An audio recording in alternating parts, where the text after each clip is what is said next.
बताना चाहिए वहाँ जाकर के जाना। देखिए कोई उसके ऊपर आपत्ति नहीं है, उसको समझाना भी चाहिए और बात भी करनी चाहिए, अच्छी बात है।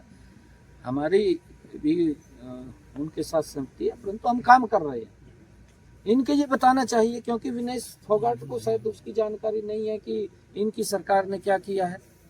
विनय फोगाट को इसके बारे में भी बताना चाहिए कि भूपेंद्र सिंह हुड्डा स्वामीनाथन की रिपोर्ट की बारे उसके चेयरमैन थे, जो 5 मुख्यमंत्री बने थे, उसके चेयरमैन भूपेंद्र सिंह हुड्डा थे। केंद्र में कांग्रेस की सरकार, इंडी गठबंधन की सरकार थी, तब तो इसको ये बोलते थे यूपीए, अब इसका नाम इंडी गठबंधन कर दिया इन्होंने। तब ये यूपीए था और यही लोग थे सारे के सारे, और कोई नहीं था, यही लोग थे। तब स्वामीनाथन ने कहा था कि किसान की आय बढ़नी चाहिए, कमेटी बनी, उस कमेटी के चेयरमैन भूपेंद्र सिंह हुड्डा बने। भूपेंद्र सिंह हुड्डा ने वो रिपोर्ट दी, परंतु उसको डस्टबिन में डाल दिया, 1 रुपया भी किसान को नहीं दिया। जो ये लोग जाते हैं वहां पर, अच्छी बात है, परंतु जब मीडिया से बात करते हैं तो वो भूपेंद्र सिंह हुड्डा कांग्रेस के कार्यकाल के बारे में बताना चाहिए कि भाई हमारी सरकार थी, हमने ये निर्णय लिए थे, परंतु हम लागू नहीं कर पाए, उसको हमने डस्टबिन में डाल दिया।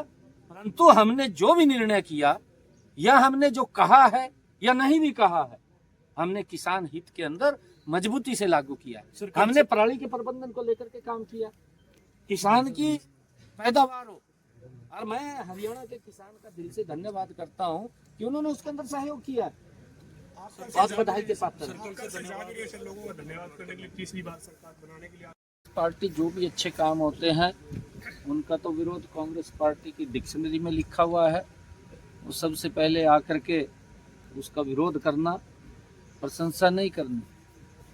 आदरणीय मोदी जी ने पिछले 10 वर्षों में देश में अगाध काम किए हैं।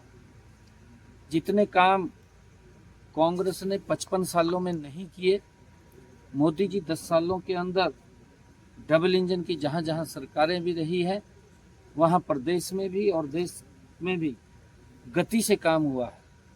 आज लोग उस बात की चर्चा भी करते हैं, परंतु कांग्रेस के नेता नहीं करते। कांग्रेस के नेताओं को दिखाई नहीं देता ये काम हो रहे हैं। उनका तो एक ही एजेंडा फिट हो गया कि बस विरोध करना, कुछ भी। हरियाणा के अंदर हमने किसान की 100% फसल को एमएसपी पर खरीदने का निर्णय किया है। हमने यहाँ तक कि जो हमारा सब्जी का किसान है उसको भावांतर भरपाई देने का काम किया है। आदरणीय प्रधानमंत्री जी के नेतृत्व में प्रधानमंत्री फसल बीमा योजना के माध्यम से उसको सुरक्षित करने का काम किया है। और हमने प्रधानमंत्री कृषि सिंचाई योजना के माध्यम से उनको सब्सिडी दे करके ज़्यादा पैदावार किसान की करने का काम भी हमारी सरकार ने किया है, और उसको लगातार एमएसपी पर खरीदने का काम भी हमने किया है। हमारे जो किसान है हमारा अन्नदाता है।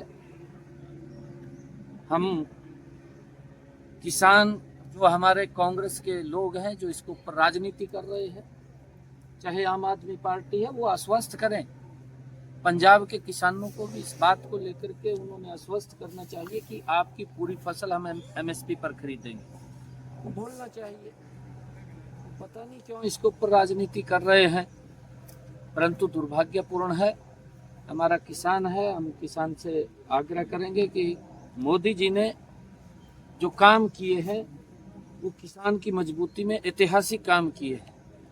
आज तक मेरे ख्याल से अगर हम प्रधानमंत्री किसान सम्मान निधि की भी बात करें, 4,500 करोड़ रुपया लगभग आदरणीय मोदी जी ने किसान के खाते में डायरेक्ट पहुंचाने का काम किया है।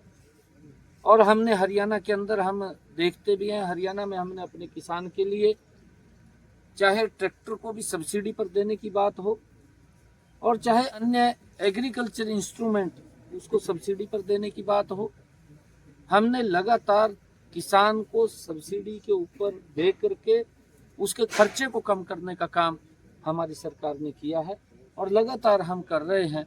और ये सारे के सारे जो काम हमने हरियाणा के अंदर किए हैं, ये पंजाब सरकार ने भी करने चाहिए, ये कांग्रेस की हिमाचल की सरकार उसने भी करने चाहिए, कर्नाटक में कांग्रेस की सरकार उसने भी करने चाहिए, तेलंगाना में कांग्रेस की सरकार उसने भी करने चाहिए, दिल्ली में आम आदमी की सरकार उसने भी करने चाहिए। क्योंकि किसान के नाम के ऊपर राजनीति दुर्भाग्यपूर्ण है। किसान हमारा अन्नदाता है, हम उसका सम्मान करते हैं, और किसान मजबूत होगा तो हम सब मजबूत होंगे। क्योंकि अगर किसान की स्थिति खराब हुई है, ये इसके लिए कांग्रेस जिम्मेवार है। लंबा समय कांग्रेस ने देश के ऊपर शासन किया, अब तो राजनीति कर रहे हैं इनके नाम के ऊपर, परंतु मोदी जी ने पिछले 10 वर्षों में एक एक कदम जो भी किसान के हित के अंदर उठाया है, वो मजबूती से उसको मजबूत करने वाला, उसको सशक्त करने वाला कदम है। और मैं जब ये भी देखता हूँ कि अगर हम अंतर देखें, मैं आपको बताना चाहता हूँ क्योंकि इन बातों का पता होना चाहिए, मेरा किसान भी इस बात को जानता है कि जब 2012-13 की बात है, कांग्रेस की सरकार थी, उस वक्त डीएपी खाद का एक थैला 467 रुपये का मिलता था, 233-34 रुपये का यूरिया मिलता था। परंतु कांग्रेस की सरकार रहते हुए अगर ये सच्चे किसान हितैषी होते तो वो डीएपी और यूरिया का दाम ना बढ़ने देते, परंतु इनके समय के अंदर डीएपी 1200 प्रति थैला चला गया और यूरिया भी बढ़ करके 3 गुना ज्यादा रेट उसका हुआ है। परंतु कांग्रेस ने, दिल्ली में भी कांग्रेस की सरकार, हरियाणा में भी कांग्रेस की सरकार, और इंडी गठबंधन के जो लोग हैं जुड़े हुए हैं, ये भी सारे इकट्ठे थे उस वक्त भी, तब भी इन्होंने किसान की चिंता नहीं की। आज राजनीति करते हैं किसान के नाम के ऊपर। परंतु 2022 के अंदर इसके दाम फिर बढ़े अंतर्राष्ट्रीय स्तर के ऊपर, परंतु देश के अंदर नरेंद्र मोदी जी की सरकार, किसान हितैषी सरकार बैठी थी, उसने उसके ऊपर रोक लगाई कि इसका एक भी पैसा हम बढ़ने नहीं देंगे, और वो किसान को आज भी उसी दाम में मिल रहा है।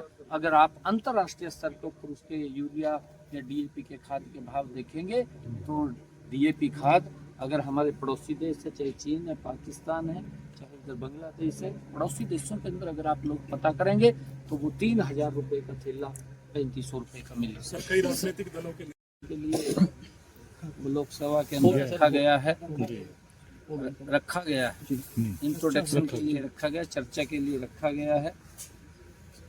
और आदरणीय प्रधानमंत्री जी का जो ये विजन है कि देश के अंदर 1 नेशन 1 इलेक्शन के तहत इलेक्शन होने चाहिए, क्योंकि लगातार जिस प्रकार से हम इलेक्शन में ही खड़े रहते हैं, चाहे पंचायत का इलेक्शन हो, चाहे नगर पालिकाओं के स्थानीय निकाय के इलेक्शन हो, विधानसभा के इलेक्शन हो, या लोकसभा के इलेक्शन हो, या किसी अन्य राज्य में अलग अलग समय के ऊपर वो इलेक्शन चलते रहते थे।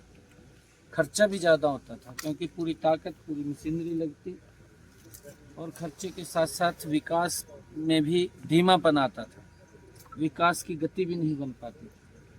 इससे दोनों कामों में संतुलन आएगा, काम भी गति से होगा, काम तो गति से होगा ही, परंतु हमारा समय भी बचेगा, हमारा पैसा भी बचेगा, जिस पैसे को और समय को हम विकास, इस भारत के विकास के अंदर उसका सदुपयोग कर पाएंगे।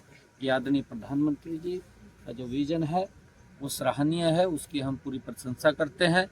और इसके ऊपर जो 1 नेशन 1 इलेक्शन वो मिल करके सभी ने चर्चा करके उसको पास करना चाहिए, इससे देश को लाभ होगा। कांग्रेस विरोध कर रही है वहाँ पे, और भी जो है माइक सब कर देना है। जो काम हो रहा है उसको आप कैसे देखते हैं सर, और आपको क्या लगता है कि सरकार उसमें काम मदद कर सकती है?